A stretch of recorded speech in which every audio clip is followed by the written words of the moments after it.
When he gets back to New York, probably. Hey, Sean No, Hannity. I mean, it could have all just been political theater to get himself elected, saying what the people wanted to hear.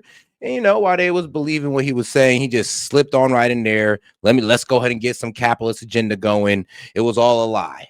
I doubt it. I doubt it. Trust me. He's gonna try to get his socialist agenda done, but he is gonna have to water it down a bit. So we'll see what watering it down a bit looks like. So hey, to be continued, right?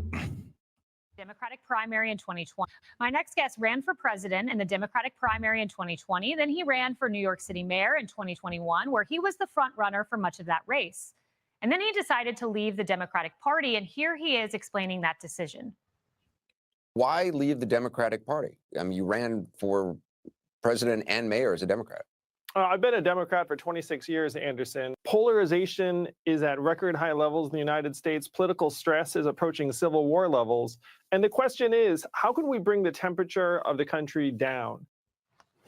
Let's bring in Andrew Yang. He's currently an independent in the Noble Mobile. I mean, shoot, tell the I know it's gonna piss off the Dems, but tell the Dems to turn down the temperature. I mean, tell the Dems to turn down the condescending attitude and stop thinking that that's not divisive. I mean, stop trying to look down on your fellow Americans just to try to win a political point. And I mean, stop trying to call them the dumbest people in the world and thinking that you're gonna actually reach them. Actually, here's the thing: you don't actually care about reaching your fellow Americans. This is all about you feeling that you're smarter than somebody. I really think that so many people use their political position as a way to flex intellectual superiority, which they do not have, but they feel like they have it because they think that they're on the intellectual superior side. When both sides have good arguments and both sides are wrong about certain things. CEO. Andrew, it was very great to have you in studio. Thanks for coming on. Thanks for having me. Oh, and shout out to Tobe. She said Vance also admitted he believed the media then. I mean, yeah, and let's be real. It was like the best thing as a politician to be a never Trumper. It was the safest thing to do, or you were going to be ostracized. So, and it's like I said, I mean, he may have believed what the media said, or he may have just been going with, I mean, he just been joining the bandwagon with the never Trumpers that are now MAGA all of a sudden. And then it's the never Trumpers, the old never Trumpers, who are now telling us what it's like to be MAGA or what it is to be MAGA. Interesting. Great to have you, especially considering, you were a front runner for New York City mayor. We see this incoming Mamdani administration. And I saw some clips of you saying that he needs to curate relationships with big businesses, keep them here. He needs to assuage the concerns of Jewish voters. And likewise, he also needs to, you said, keep Tish. That's the NYPD commissioner. He said he's going to do that. I'm curious if you think he's doing those things and what you make of the Oval Office meeting. I was thrilled at the tenor of this Oval Office meeting because one of the major pitfalls potentially for a mayor like Mamdani was getting crosswise with. Oh, and shout out to my man Smoothwani. He's coming in again. If Vance is the GOP candidate in 2028, oh Lord, I mean, I don't know why. I just don't want him to be. I don't get it. I don't know. I just don't have the best feeling about Vance. But if he is a 2028 candidate, do people turn out for him the way they turned out for Trump? Nope. Nah. Trump was kind of coming off like the complete, like, I'm be real with you. We were coming out of a terrible relationship, and Trump came in and just been like, see how bad that guy, you see how bad Biden was? It sucked, didn't it? High prices, 2 wars popped off. It was stressful, wasn't it? Don't worry, I'm about to bring you into better times. I'm about to do this, that, and the third. And that's how he got the American people. Like, that's why he even brought people over from the independent to vote for him and from the left to vote for him. JD Vance is not coming off that same like position. He's not. He's coming off of, all right, it's Donald Trump's presidency. Now, bro, we're going to go ahead and line up what he did wrong and what he did right. And we're going to ask JD Vance, are you going to do better? Or are you going to Kamala Harris out and say, oh, I'm just going to give you more of the same of Joe Biden. I'm going to give you more of the same of my predecessor. I mean, that's really what it's going to depend on. This administration having resources pulled, having ICE officials down, downtown and other parts of the city. And so the fact that Zoran and Donald Trump seem to be on the same page, so many New Yorkers today are breathing a huge sigh of relief. I hope it holds up. Yeah, it was very interesting to watch, no doubt. I spent a lot of time yesterday listening to a moment that put you on the map, and it was your interview with Joe Rogan, and it was fascinating. This was 6 years ago, before I was even thinking about AI, and you had a word of warning of what AI could do to the country. I want to replay those remarks. This is 6 years ago, Andrew Yang. I saw that we're pouring water into a bathtub that has a giant hole ripped in the bottom. And that for every 5, 10, 50 jobs that my entrepreneurs are going to create, we're going to lose 5, 10, 50,000 jobs. Bain says you're looking at between 20 and 30% of jobs subject to automation by 2030, which is pretty soon. It's like 11 years from now. That's frightening. That was 6 years ago. Do you think we're still on pace to lose 30% of jobs to AI? It's more certain than ever, unfortunately, Kaylee. And you can see right now, big companies are scaling back hiring recent college graduates. You have entire customer service departments being replaced by AI. It's starting to show up in the numbers. And this is what I was trying to even warn like Monty about. Like me and Monty was having our little debates on AI. I was trying to warn him about this. I was like, I think we're putting the cart before the horse. It's like, I love how you're like, you see AI as this thing to escape scarcity. And you're right, it can be. But do the tech oligarchs feel the same? Because right now it does seem like they're putting AI before the problem of, well, what are we going to do with all these people who are getting kicked out of work, who's no longer going to have a job? Because if they don't have a job and AI takes over all these jobs, guess what? There's going to be a revolt and there's going to be tech oligarchs heads on sticks. So trust me, it's either there's going to be a nationwide revolt because people don't have jobs and AI took over, or they got to find a way to make AI work for the common American. And if not, then people aren't going to go for this. Fortunately, that's going to speed up in the coming months. I wish I was wrong back in 2019, but I fear I was right. And President Trump, he has some interesting ideas to make things more affordable. You talked about so-called freedom dividends. President Trump had an idea for tariff dividends. We brought in all this revenue. He tweeted out that $2,000 he wants to give back to the American people in tariff revenue. Healthcare payments he wants to give directly to the American people and not to insurance companies. Are those proposals you like? Yeah, I do. Anything that puts buying power into the hands of the average American family is a huge win. By the way, that money is going to go right into local businesses, into keeping the economy robust. One of the things I used to say was that capitalism works a lot better when people have money to spend. And I think it's a great idea, regardless of what the source of the money is. And, you could say, in my case, it was an AI tax. In Trump's case, it's a tariff tax. But for it's so funny. It's a Dem saying this, but people are disagreeing with me just because they see me as a conservative.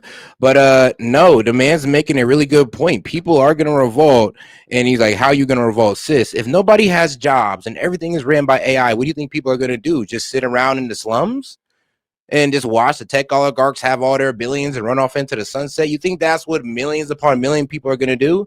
If AI keeps going on the direction that it is, where there's thousands of people losing jobs because, well, they got AI, like customer service. I mean, shoot, even H-1B visa guys are losing their jobs to AI now. And I mean, it is what it is with that note, but you got to understand that if enough people start losing their job because of AI and only a few people is making money off AI, you don't think people are going to revolt over that? I'm just saying, try to be a little bit smart here and not just disagree with me because I voted for Trump. Try to not be so surface level. Family would be an enormous win. So do you think that I know you're not a Democrat anymore, but this seems like a proposal that maybe you could get some Democrats on board with? Well, they should get on board with it. The fact is, if they ask the American people, hey, how would you feel about getting a little bit of stimulus style money coming to your household, everyone would say, yes, please. And Democrats, in theory, should be all for anything that hurts. Dennis, how am I wrong? It's already been reported that the millions of layoffs that was announced by companies were mainly due to AI. Like there are layoffs and all that good stuff, but they said it's mainly due to AI advancement, AI incorporation, implementation that we are replacing these jobs. So, bro, you don't know what you're talking about. But you're in here trying to act like you're right. That's the worst thing about you liberals. Y'all will sit here and think that you're right. And this is not opinions, this is facts. The million jobs that they announced that these companies are going to lay off was mainly due to AI. You can even look this up. You can read all the articles in the world about it. But I'm wrong, though. Okay, bro. Okay. That helps, the working class of this country. Yeah, there's one other topic I want to get to before we get to a really noble venture you're on as you try to get Americans phone free. I was very interested in the remarks you made to Anderson Cooper about bringing down the rhetoric. And notably, you made those remarks before 2 assassination attempts of President Trump. You made those remarks long before the assassination of my friend Charlie Kirk. And I want to play a moment from the former House Speaker. She was pressed on calling President Trump the worst thing on planet Earth, and she actually doubled down on those comments. Let's listen. You said recently in an interview, you said that President Trump was a vile creature, the worst thing on the face of the earth. Do you think he's different now than he was in his first term in terms of his abilities, his leadership? By the way, I said that as a euphemism. I could have done much worse. You could have done worse. You could have said worse. Yeah. I mean, is that the way? It's not the way. And like I said, with the whole AI argument, I'm not saying that's where we're going. I'm saying that's a possibility if we keep on going in this direction. If we don't find a way to incorporate the normal working man with AI without AI taking that man's job, there's going to be a problem.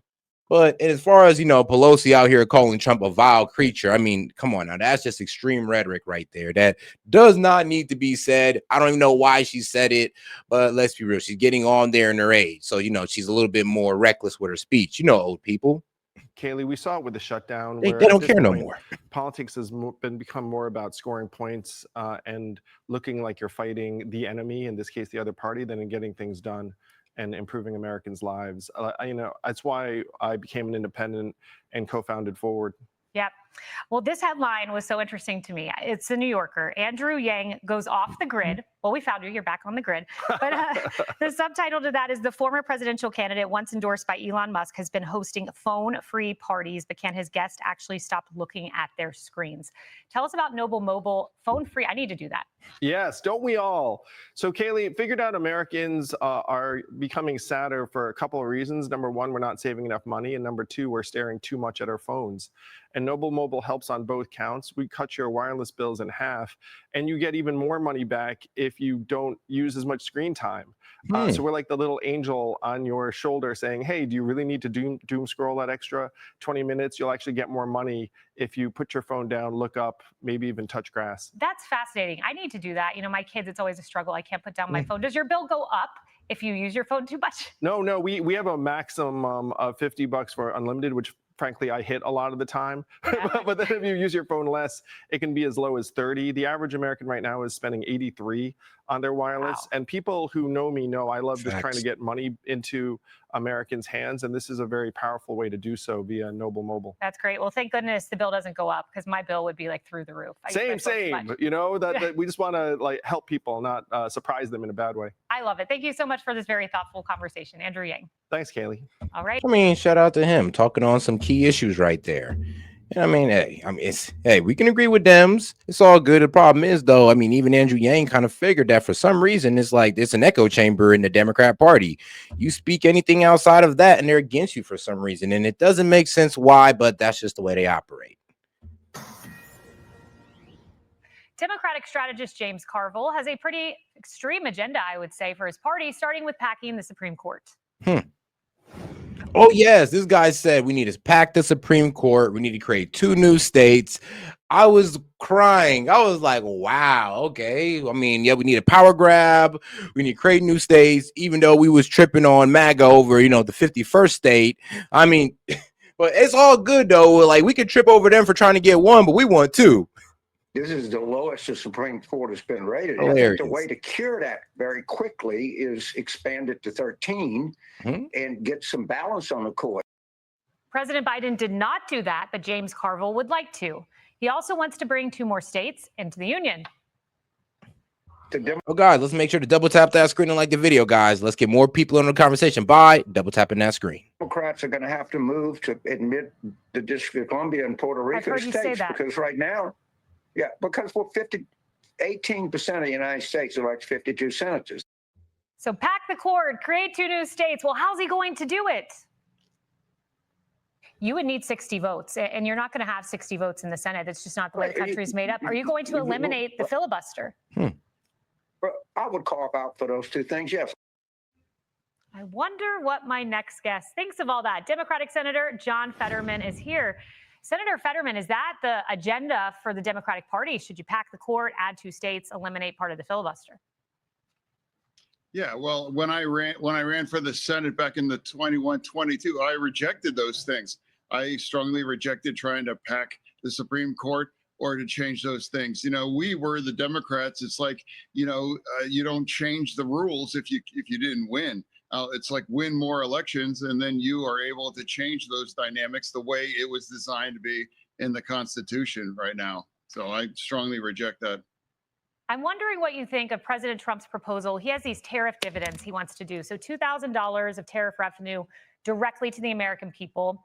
And then separately from that on healthcare, he wants the money to go directly to the American people and not to insurance companies. What do you think of those two proposals?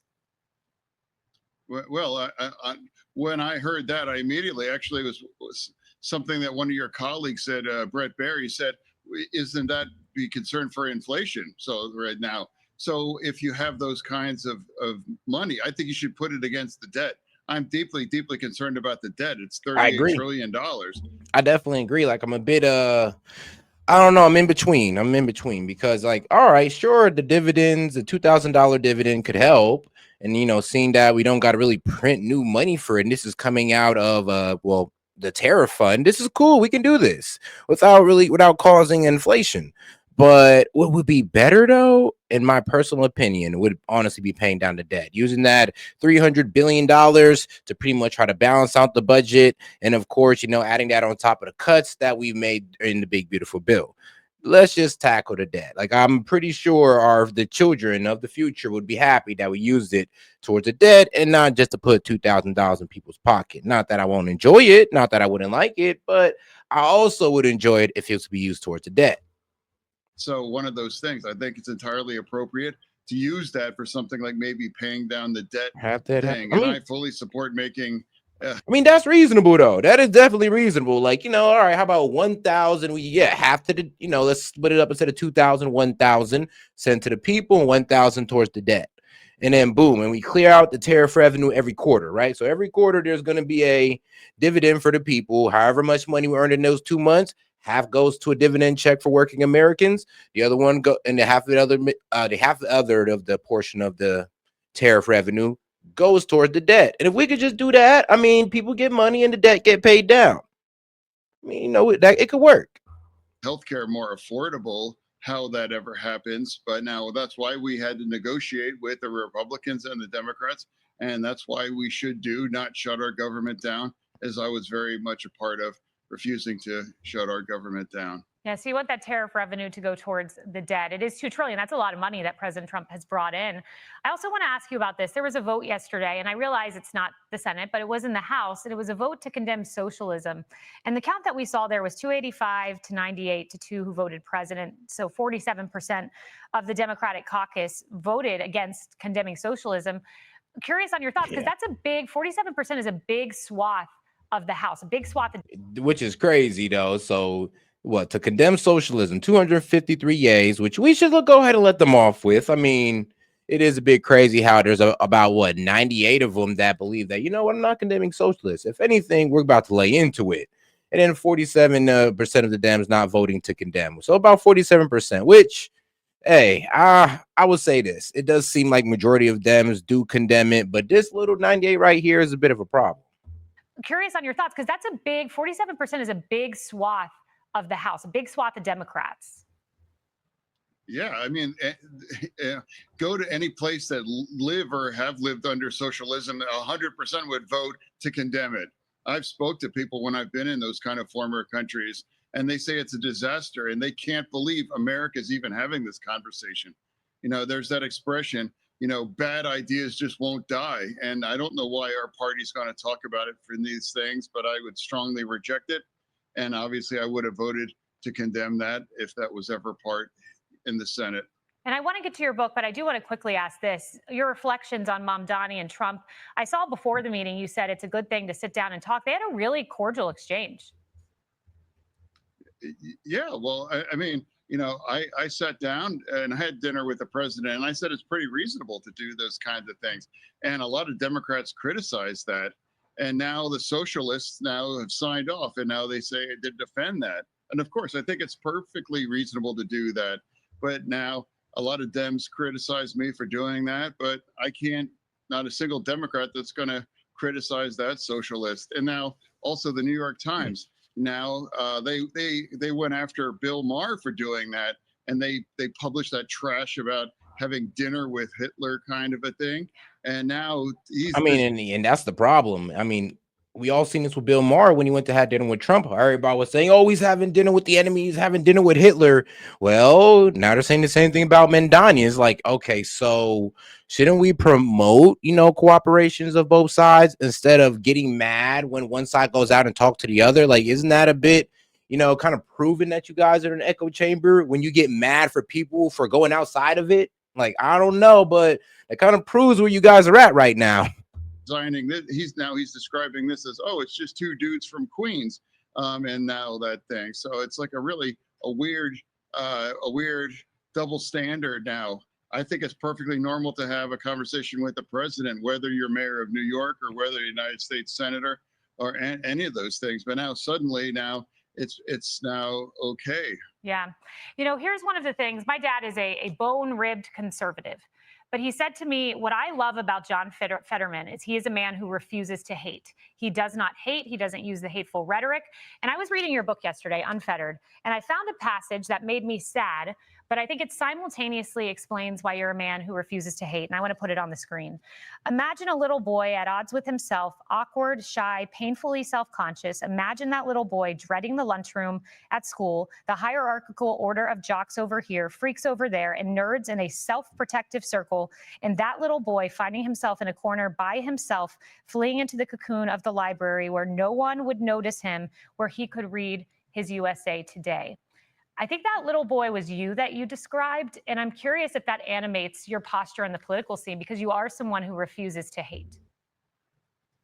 Yeah, no, I mean, the way you described your father, it's like I would describe my father that same way. It's as a conservative, and he's probably watching this right now. They're big Fox fans.